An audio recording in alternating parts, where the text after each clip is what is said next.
आज आपण विदर्भ स्पेशल सांबर वडी कशी करणार आहोत हे बघणार आहोत। चला तर आता रेसिपीकडे वळूया। आता आपण साहित्य बघून घेऊया।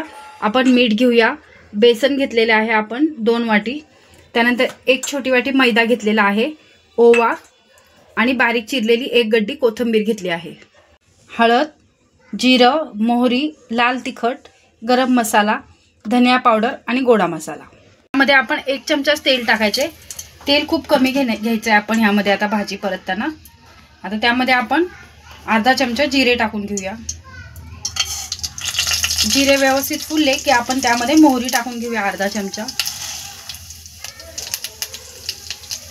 त्यानंतर थोडीशी हळद, अर्धा चमचा गोडा मसाला, अर्धा चमचा गरम मसाला,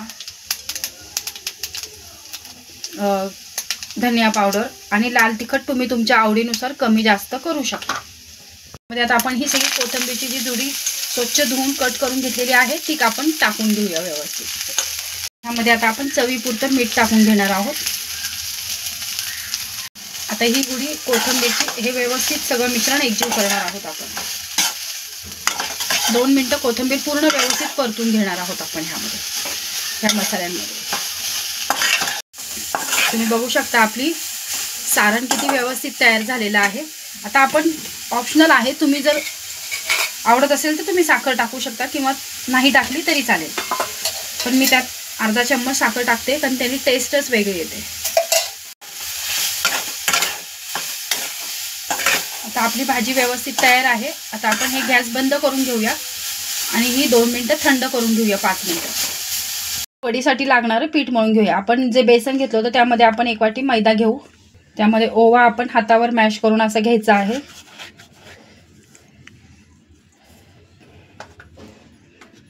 लाल तिखट घ्यायचं आहे अर्धा चमचा, थोडीशी हळद आणि थोडंसं जिरा पावडर, चवीपुरतं मीठ। आता हे मिश्रण आपण एकजीव करून घेऊया। यामध्ये पाणी जास्त नाही घ्यायचंय कारण की बेसन पीठ असल्यामुळे त्याला पाणी जास्त लागत नाही। हे पहा, अशा प्रकारे आता आपलं वडीसाठी लागणारं पीठ आपण मळून घेतलेलं आहे। त्याला कोरडं पीठ नाही लावायचे, तेलाचा हात लावून आपण ते व्यवस्थित करायचे। हे पहा, आता आपण ह्याचे छोटे छोटे बॉल करून घेऊया। मी ह्या साईजमध्ये करते, तुम्ही कमी जास्त प्रमाणात करू शकता। पटवर थोडंसं मैद्याचं पीठ घ्यायचं आहे, जर आवश्यकता वाटले तरच, नाहीतर नाही घेतलं तरी चालेल। आता आपण अशी जसं आपण पोळी लाटतो त्याप्रमाणे आपण हे लाटून घ्यायचं आहे। हे पहा, आपण ह्या साईजमध्ये अशा पाऱ्या लाटून घेणार आहोत। आणि हे बेसन पीठ आणि मैदा मिक्स असल्यामुळे काय होते, हे थोडंसं पोलपटाला चिटकू शकतं, तर तुम्ही त्यामध्ये तुमचा अंदाज घेत तुम्ही त्याला पीठ लावायचे, पण जास्तही पीठ नाही लावायचे, प्रमाणात घ्यायचे ते। अशा प्रकारे आता आपण हे आपल्या सगळ्या पाऱ्या लाटून घेऊया। अशा प्रकारे आता आपण ह्या पाऱ्या लाटून घेतलेल्या आहेत। आता आपलं सांबरही थंड झालेलं आहे। तुम्ही म्हणताल सांबर का म्हणता तुम्ही, तर कोथिंबीर टाकली, पण विदर्भामध्ये कोथिंबीरच्या वडीला सांबर वडी असे म्हणतात, फक्त त्याची पद्धत वेगळी असते करण्याची। आता हे अशा प्रकारे आपण हे सांबर आपलं मधोमध टाकून घ्यायचं आहे।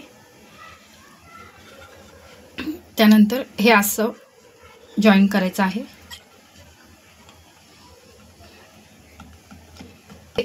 इथे पाणी लावायचं, जर निघणार असेल फक्त हे तेलामध्ये ही पारी सुटायला नाही पाहिजे आपली, नाही तर आतलं सारण मग ते बाहेर येऊ शकतं, म्हणून इथे पाणी लावून घ्यायचं आणि हे पारी अशी बंद करायची।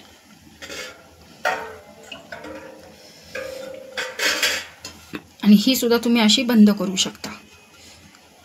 ही हलक्या हाताने करायचं आहे। हे पहा, अशा प्रकारे आपली ही वडी आता तयार आहे। अशाच प्रकारे आपण आपल्या सगळ्या वड्या करून घेऊया।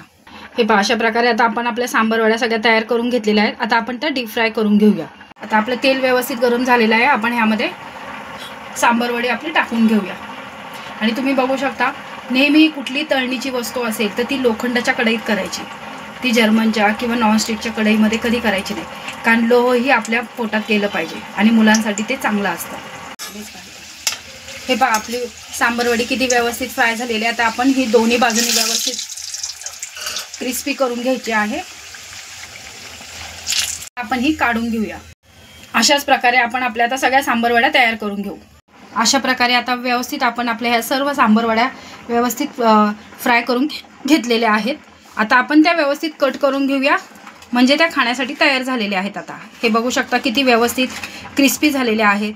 आणि जर तुमच्या घरी पाहुणे आले असतील किंवा मुलांना टिफिनसाठी आणि पिकनिकला जर तुम्ही जाणार असाल तर ही सांबरवडी जर तुम्ही केली तर ही 4 ते 5 दिवस व्यवस्थितपणे टिकू शकते. आज आपली विदर्भ स्पेशल सांबरवडी खाण्यासाठी तयार झालेली आहे आणि ती आपण आता अशा प्रकारे कट करून घेतलेली आहे. तुम्ही बघू शकता किती व्यवस्थित झालेली आहे आणि ही तुम्ही दह्याबरोबर खाऊ शकता.